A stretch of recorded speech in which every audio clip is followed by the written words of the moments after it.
আর এই দেশের ধনীরা পাইছে যাকাত মানি শাড়ি লুঙ্গি। এমন লুঙ্গি কিনে দেয় 200 টাকা লিটর লুঙ্গি ভাই, পরে থাকলে আর জান্নাত জাহান্নাম সব বোঝা যায়। এমন শাড়ি কিনে দেয় 300 টাকা দাম, ধুয়ে দিলে শাড়ি না মশারি খুঁজে পাওয়া যায় না।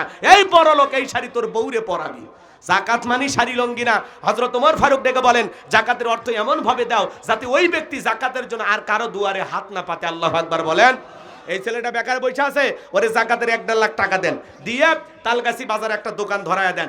আল্লাহ যদি চায় 5-7 বছর ব্যবসা বাণিজ্য কইরা ওই ছেলেটা নিজেও ভবিষ্যতে জাকাত দেবে। আজ-সুন্নাহ ফাউন্ডেশনের সম্মানিত চেয়ারম্যান শায়েখ আহমদুল্লাহ ভাই, তিনি উদ্যোগ নিয়ে বিভিন্ন মানুষকে রিকশা কিনে দেন, গরু ছাগল কিনে দেন, ঘরবাড়ি বানায় দেন, ব্যবসা প্রতিষ্ঠান বানায় দেন, তাদেরকে স্বাবলম্বী করার জন্য। আল্লাহু আকবার কম।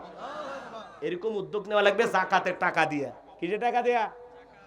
ওয়াল্লাযীনা হুম লিয-যাকাতি ফাইলুন।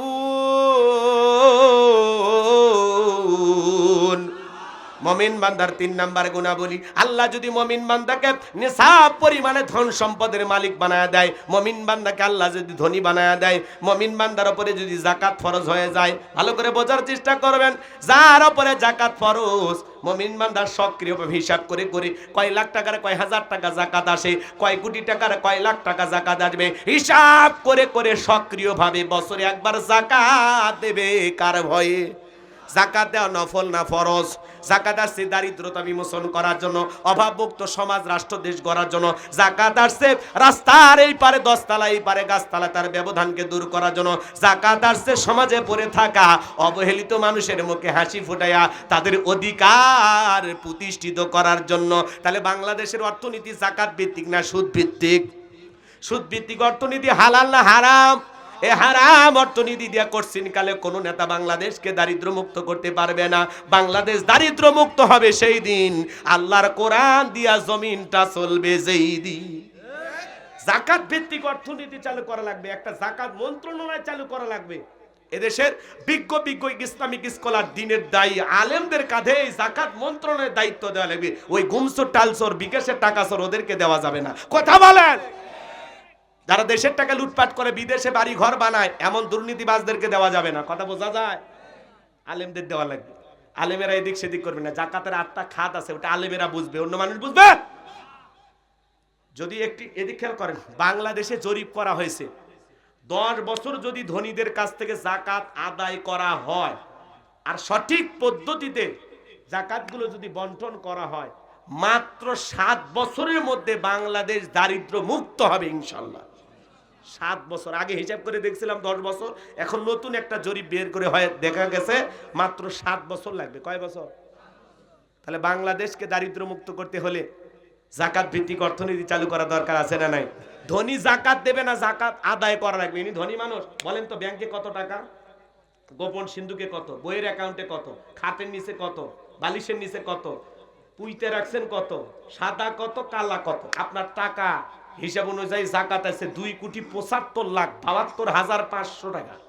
ধনী যাকাত দেবে না, যাকাত আদায় করা হবে। অধিকাংশ ধনী হিসাব করে যাকাত দেয় না। যাকাত আছে 1 কোটি টাকা, কোনো মতে 5-10 লাখ টাকা যাকাত দিয়ে নিজের 90 লাখ নিজেই মেরে খায়। ধনী মানুষ যাকাত আছে 10 লাখ টাকা, কোনো মতে 2-3 লাখ টাকা দিয়ে নিজের 7 লাখ নিজেই মেরে খায়। আর এই দেশের ধনীরা পাইছে যাকাত মানি শাড়ি লুঙ্গি। এমন লুঙ্গি কিনে দেয় 200 টাকা লিটর লুঙ্গি ভাই, পরে থাকলে আর জান্নাত জাহান্নাম সব বোঝা যায়। এমন শাড়ি কিনে দেয় 300 টাকা দাম, ধুয়ে দিলে শাড়ি না মশারি খুঁজে পাওয়া যায় না। এই বড় লোক এই শাড়ি তোর বউরে পরাবি। যাকাত মানি শাড়ি লুঙ্গি না। হযরত ওমর ফারুক ডেকে বলেন, জাকাতের অর্থ এমন ভাবে দাও যাতে ওই ব্যক্তি জাকাতের জন্য আর কারো দুয়ারে হাত না পাতে। আল্লাহু আকবার বলেন। এই ছেলেটা বেকার বসে আছে, ওরে যাকাতের 1.5 লাখ টাকা দেন, দিয়ে তালগাছি বাজারে একটা দোকান ধরায়া দেন। আল্লাহ যদি চায় 5-7 বছর ব্যবসা বাণিজ্য কইরা ওই ছেলেটা নিজেও ভবিষ্যতে যাকাত দেবে। আজ-সুন্নাহ ফাউন্ডেশনের সম্মানিত চেয়ারম্যান শায়েখ আহমদুল্লাহ ভাই, তিনি উদ্যোগ নিয়ে বিভিন্ন মানুষকে রিকশা কিনে দেন, গরু ছাগল কিনে দেন, ঘরবাড়ি বানায় দেন, ব্যবসা প্রতিষ্ঠান বানায় দেন, তাদেরকে স্বাবলম্বী করার জন্য। আল্লাহু আকবার কম। এরকম উদ্যোগ নেওয়া লাগবে যাকাতের টাকা দিয়ে। কিসের টাকা দেয়া? এই ছেলেটা বেকার বসে আছে, একটা অটো ভ্যান কিনে দেন, রিকশা কিনে দেন, দৈনিক 500-700 টাকা ইনকাম করা একটা ব্যবস্থা হলো। ছেলেটা আর বেকার থাকলো না। একটা বিধবা নারী আছে, শাড়ি দিয়ে কি লাভ? 2টা গরু কিনে দেন, এগুলো লালন পালন করে ভাগ্যের চাকা ঘুরাবে। কথা বলে ঠিক কিনা?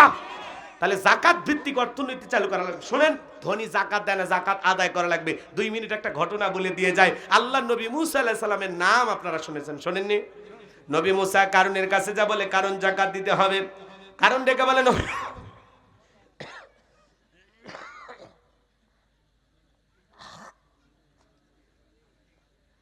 ডেকে বলে, ও নবী মুসা, আমি জাকাত দিতে পারবো না। আল্লাহ নবী মুসা আলাইহিস সালাম ডেকে বলে, কারণ জাকাত না দিলে জাকাত আদায় করা হবে। নবী মুসার রাগ কম না বেশি? যেই নবী রেগে গেলে মাথার টুপি ভেদ করে চুল খাড়া হয়ে যায়, আজরাইলকে পর্যন্ত থাপ্পড় বসায়া দেয়। আল্লাহু আকবার কোন। এক কিপ্টি ফেরাউনের এক ঘুষি মেরে দুনিয়া থেকে বিদায় করে দিছে। এত শক্তি নবী মুসার গায়ে, সুবহানাল্লাহ খান। নবী মুসার চেহারার দিকে তাকাইয়া কারণ ডেকে বলে, পয়গাম্বার কত টাকা জাকাত দিতে হবে? নবী মুসা ডেকে বলে, শতকরা 2.5%। ঠিক আছে, আমার একটু সময় দেন, হিসাব নিকাশ করে আপনাকে জানাবো। এই কথা বলে নবী মুসা আলাইহিস সালামকে বিদায় করে দিলেন। এই কারণকে আল্লাহ পাক এত সম্পদ দিয়েছিল বাজান, 70টা উট লাগতো চাবি বহন করতে। চাবি যদি এত হয়, তালা কত? তালা যদি এত হয়, সিন্ধুকে মাল কত? ছোট মাথায় ধরবে না। কারণ এইবার হিসাব নিকাশ করে দেখে এত পরিমাণে জাকাতের টাকা আসছে, কয়েক হাজার কর্মচারী দিয়ে সারাদিন সারা রাত যদি জাকাতের টাকা দেওয়া হয়, এরপরেও টাকা শেষ হবে না। এমনি তো কৃপণ পায়ে স্যান্ডেল দেয় না, ক্ষয় যাবে বলে, গায়ে জামা পরে না, ছিঁড়ে যাবে বলে। সেই কৃপণ কি এত টাকা জাকাত দিতে পারে না? সে একটা গভীর ষড়যন্ত্র করলো। এলাকা একটা 2 নাম্বার মহিলা ছিল, নাম হলো সবদা। এই সবদা নামের পতিতার কাছে যা বলে, সবদা রে, তোরে আমি 2 বস্তা টাকা দেবো অ্যাডভান্স হিসাবে। আজকে 1 বস্তা টাকা দিলাম, আর আগামীকাল সাক্ষী দেওয়ার পরে আর 1 বস্তা টাকা দিব। বিনিময়ে আল্লাহ নবী মুসা আলাইহিস সালাম যখন ভরা মজলিসে মানুষকে আল্লাহর পথে আহ্বান করবে, ওই ভরা মজলিসে দাঁড়াইয়া একবার শুধু বলবি, নবী মুসা দিনের বেলা ওয়াজ করে আর রাতের বেলা আমি সবদার সাথে রাত কাটাই, বাস এতটুকু কথা বললে যথেষ্ট, বাকি যা করার আমি করব। সবদা যেহেতু 2 নাম্বার মহিলা, রাজি হয়ে গেল। পরের দিন সকালবেলা আল্লাহ নবী মুসা আলাইহিস সালাম হাজার হাজার জনতার সামনে ওয়াজ করতেছেন, বয়ান করতেছেন, আল্লাহর পথে মানুষকে দাওয়াত দিতেছেন, আল্লাহর পথে আহ্বান করতেছেন। ওই ভরা মজলিসে নবী মুসা আলাইহিস সালামের আলোচনা শোনার পরে সবদার পাষাণ হৃদয় গইলা চোখ দিয়া পানি ঝরতেছে। বলুন সুবহানাল্লাহ। রাগ করেন? এইবার কারণ ইশারা দিয়ে বলে, সবদা তাড়াতাড়ি দাঁড়া। বলে, আর একটু শুনি। বলে, না, শুনতে দেওয়া যাবে না। 2 জন লোক পাঠায়া দিল, ওরা এসে বলে, সবদা তাড়াতাড়ি দাঁড়া। বলে, আর একটু শুনি। বলে, না, শুনতে দেওয়া যাবে না। নেতা গতকালকে রাত্রিতে 1 বস্তা টাকা দিয়েছে, আর 1 বস্তার টাকা রেডি আছে, সাক্ষীটা দিয়া টাকার বস্তাটা নিয়ে বাড়িতে চলে যা। এইবার সবদাকে জোর করে 2 জন 2 হাত ধরে ভরা মজলিসে দাঁড় করা দিল। যখন কারো লাভ মেরে দাঁড়ায়, বলে, মুসা রে, ওয়াজ বন্ধ কর। তাকায়া দেখ 2 নাম্বার মহিলা দাঁড়াইছে। মহিলাটা 2 নাম্বার। 1 নাম্বার মুসা নবী কি জানে? রতনে রতন সেনে। কথা বোঝেন নাই মনে হয়। ডাইরেক্ট কি বলতেছে, এই নবী মুসা ওয়াজ বন্ধ কর। আজও দেখবেন আলেম ওলামা যখন হক কথা বলে, সুদের কথা বলে, ঘুষের কথা বলে, জিহাদের কথা বলে, আল্লাহর জমিনে আল্লাহর দ্বীনকে প্রতিষ্ঠিত করার কথা বলে, এক শ্রেণীর মানুষ ডাইরেক্ট বলে, হুজুর আপনার ওয়াজ বন্ধ করেন, আপনার ওয়াজ লাইন সারা। হুজুরের ওয়াজ লাইন সারা না, হুজুরের ওয়াজে বাধা দেবে যারা লাইন সারা তারা। কথা কর না কে?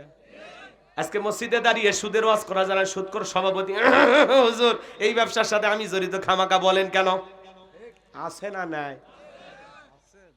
সারা জীবন অকাম বদকাম করছে, দুর্নীতি করছে, কলমের খোঁচা দিয়া বাড়ি দেশে থেকে মসজিদের কাজ শুরু হয়ে গেছে। বলে, ভাই আমি তো গ্রামে থাকি না, 10 লাখ দেব। মানুষ কই 10 লাখ? এই তো সভাপতি হয়ে গেল। কিন্তু ওই যে সারা জীবন দুর্নীতি করছে, কলমের খোঁচা দিয়ে কোটি টাকা এদিক সেদিক করছে, ওইটা আর দেখে না। এই কথা বললেন না কেন? রাগ করেন? কোনো ওয়াজ করে শান্তি নেই। মসজিদে ওয়াজ করতে গেলে অনেক জায়গায় এখনো বাধা দেয়, হুজুরের চাকরি চলে যায়। কথা কর। উনি প্রভাবশালী সভাপতি, গরু জবাই করতে দেরি হয়েছে, কয় হুজুর যান, আপনার চাকরি নেই। মনে হয় হুজুর ওর বাড়ি চা কর। এই কথা কর নাকি আপনারা?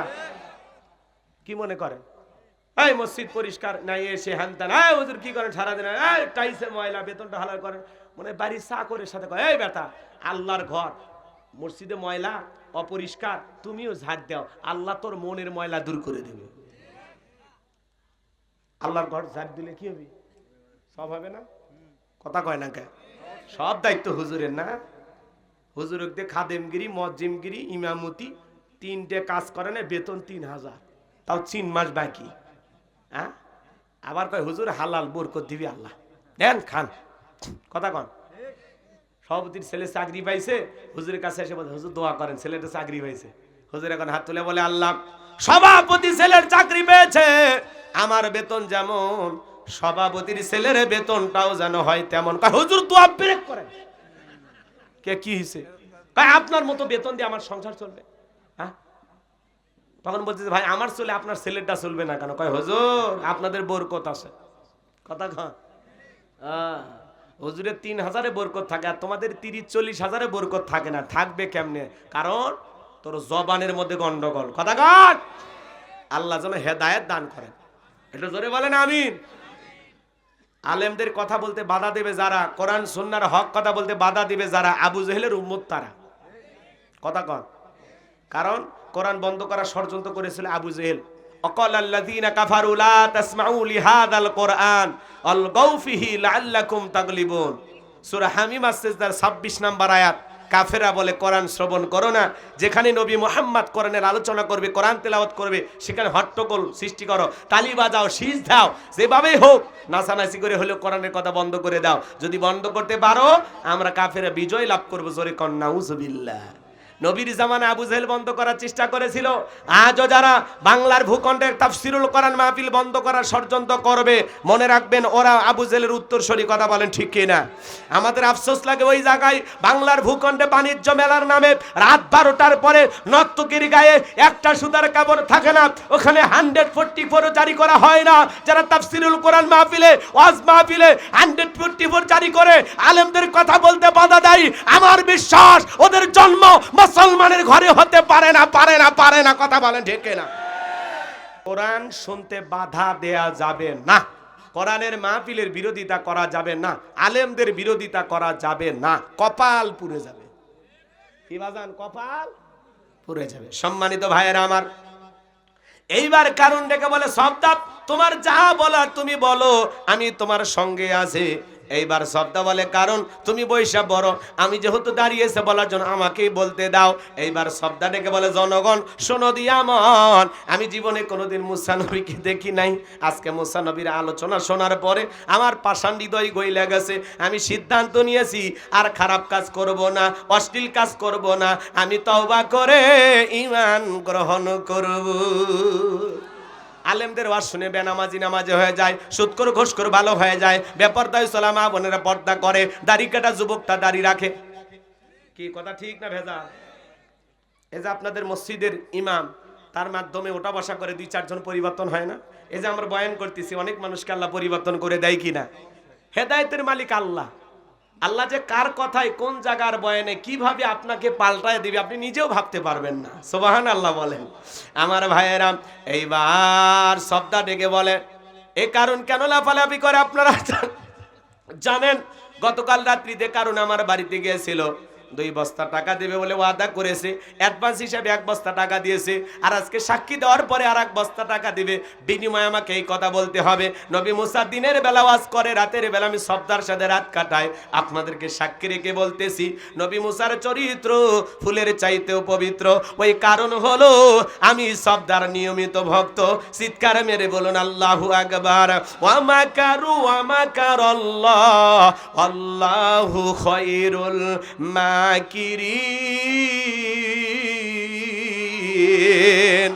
খেলাকার।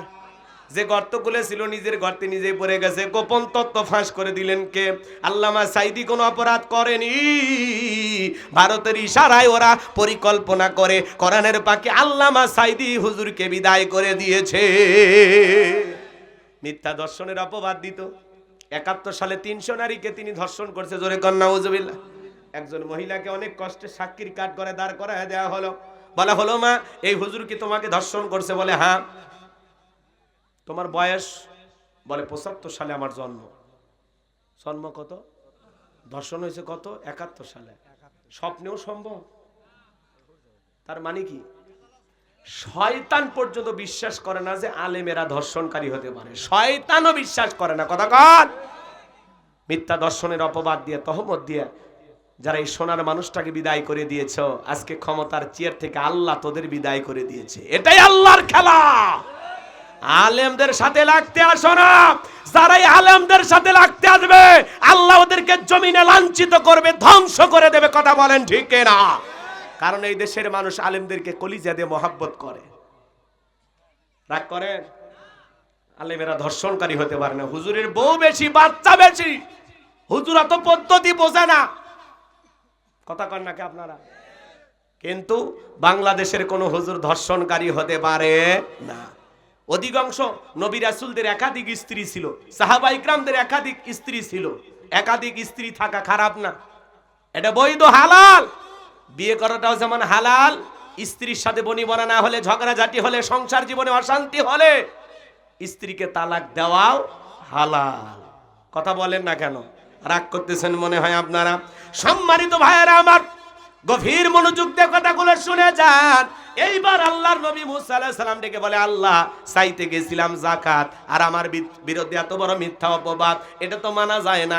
আল্লাহ গো, আপনি জমিনকে অর্ডার দেন, যেই সম্পদের বড়াই কারণ করেছে ওই সম্পদ সহ যেন জমিন কারণকে গ্রাস করে ফেলে। আল্লাহ দোয়া মঞ্জুর করলেন। এইবার কারণে ধন সম্পদ সহ যখন হাঁটু পর্যন্ত জমিনে ভিতরে চলে গেছে, ও বলে ব্যাপার না, উঠতে পারবো। এইবার কোমর পর্যন্ত, মাজা পর্যন্ত যখন জমিনের ভিতরে চলে গেছে, ও বলে ব্যাপার না, উঠতে পারবো। কাঁধ বরাবর যখন জমিনের ভিতরে চলে গেছে, কারণ তখন ডেকে বলে, নবী মুসা, ধন সম্পদ যা আছে সব তোমার আর তোমার আল্লাহর, তুমি নিয়ে যাও, জানটা একটু ভিক্ষা দাও। নবী মুসা আলাইহিস সালাম ডেকে বলে, আল্লাহুস সামাদ, আমার আল্লাহ অমুখপেক্ষী, আমার আল্লাহ কারো কাছ থেকে কিছুই নেয় না, আমার আল্লাহ শুধু দিয়েই যায়। কারণ রে, তোর ধন সম্পদের বড় বড়াই ছিল, তোর ধন সম্পদ সহ জমিনের ভিতরে চলে যা, আর পৃথিবীর ইতিহাসে সাক্ষী থাক, তার মতো তোর মতো যারা সম্পদ জমা রাখবে, আল্লাহ রাস্তায় খরচ করবে না, কঠিন কিয়ামতের ময়দানে তুই কারুনের কাতারে দাঁড় করায়া আল্লাহ তাদেরও বিচার করবে। কথা বলেন ঠিক না? এই জন্য বাজান, সূরা তাওবার ভিতরে আল্লাহ স্পষ্ট জানিয়ে দিয়েছেন, যারা স্বর্ণ রূপা টাকা পয়সা জমা রাখে, আল্লাহ রাস্তায় খরচ করতে চায় না, আল্লাহ বলে তাদের জন্য রয়েছে আযাবের সুসংবাদ। আপনি যাকাত দিলে আপনার সম্পদ বাড়বে না কমবে? যাকাত দিলে সম্পদ আল্লাহ বৃদ্ধি করবে। সুবহানাল্লাহ বলেন। যাকাত দিলে সম্পদ কমে না, ধনীর যাকাত দিলে ধন আরো বাড়বে। শোনেন, যাকাত দেওয়া এটা আর্থিক ইবাদত। আল্লাহ যে আপনাকে যাকাত দাতা হিসেবে কবুল করছে, এটা একটা আলহামদুলিল্লাহ, শুকরিয়া আদায়ের বিষয়। যে যাকাত দাতাদের তালিকায় আমি একজন, যদি 1000 দেই, 2000 দেই, 5000 দেই, সমস্যা আছে? কথা কন নাকি আপনারা? আমাকে যে আল্লাহ একটু স্বাবলম্বী বানায় সামান্য কিছু টাকা বছরে যাকাত দেওয়ার মতো আল্লাহ দিয়েছেন, এতে শুকরিয়া আদায় করা দরকার আছে না নাই? তাহলে অল্প হোক বেশি হোক জাকাত দেবেন ইনশাআল্লাহ। রূপার হিসাবে 90,000 টাকার মতো, 85 থেকে 90,000 টাকা থাকলে আপনার উপরে জাকাত কি? কথা কয় না কে? নামাজ যেমন ফরজ, জাকাত আদায় করা তেমনি ফরজ। কিন্তু জাকাত একটু আর্থিক ইবাদত, এটাতে গন্ডগোল। মানে অর্থ যে ইবাদতে খরচ হয়, আমরা সহজে হাত দিতে চাই না।